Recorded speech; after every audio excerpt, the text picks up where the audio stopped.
కేవలం 10 అంటే 10 నిమిషాల లోపల గోంగూర పులుసు రెడీ అవుతుంది. పులుసు కూడాలంటే మనకు కొంచెం ఎక్కువ టైమే పడుతుంది కదా. నేనైతే దీనికి ముందు వీడియోలో చూపించాను గోంగూర పేస్ట్.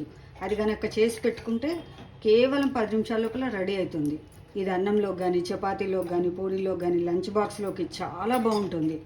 దీంతోపాటు ముద్దపప్పు కలుపుకొని అన్నంలో పెట్టుకుంటే చాలా బాగుంటుంది. ఇది ఎలా చేయాలో చూపిస్తాను, చూడండి. మరి ముందుగా ఒక 4 స్పూన్లు నూనె వేసుకోవాలి. ఈ నూనె వేడెక్కనివ్వాలి. ఒక చిటికెడు మెంతులు వేసుకోవాలి. పాలు వేడి చేసి ఆఫ్ చేశాం కదా, ఇక దీనిపైన ఇలా శనగపప్పు నానబెట్టుకున్నాను. ఇప్పుడు ఆవాలు, జీలకర్ర అర స్పూన్ వేసుకోవాలి. ఒక ఎండుమిర్చి వేసుకోవాలి. ఒక 5-6 వెల్లుల్లి ఇలా కచ్చా పచ్చా వేసుకోవాలి. మీడియం సైజ్ ఉల్లిపాయ ఇలా క్యూబ్స్ లాగా కట్ చేసి వేసుకోవాలి. ఉల్లిపాయ కొంచెం వేగనివ్వాలి. ఇప్పుడు ఇందులో కరివేపాకు, మునగాకు కంపల్సరీ కాదు, ఉంటే వేసుకోవచ్చు. నేనైతే రోజు కరివేపాకుతో పాటు మునగాకు వేస్తూనే ఉంటాను, మా చెట్టుకు వస్తుంది కాబట్టి. ఇవి కూడా వేసుకొని వేయించాలి.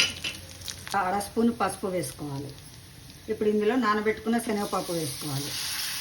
ఒక్క 2 నిమిషాలు వేగనివ్వాలి.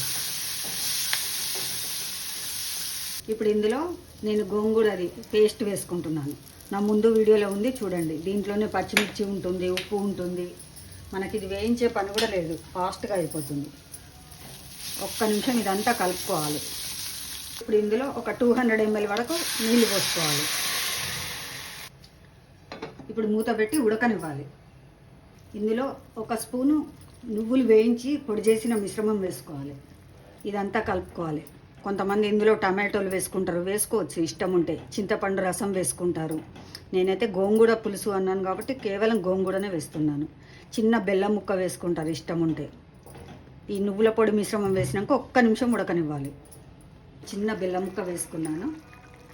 ఇలా ఉడుకుతున్న మిశ్రమంలో 1 టీ స్పూన్ బియ్యం పిండిలో కొంచెం నీళ్లు పోసుకొని ఇలా పల్చగా చేసుకొని ఇది వేసుకోవాలి. ఈ మిశ్రమాన్ని అంతా వేసుకోవాలి. ఒక్క 2 నిమిషాలు ఉడకనివ్వాలి. ఇది చక్కగా చిక్కబడుతుంది. ఉప్పు కానీ తక్కువ ఉంటే ఇప్పుడే కలుపుకోవాలి. ఇందులో మూత పెట్టి ఒక్క నిమిషం ఉడకనిద్దాం. గోంగూర పులుసు రెడీ.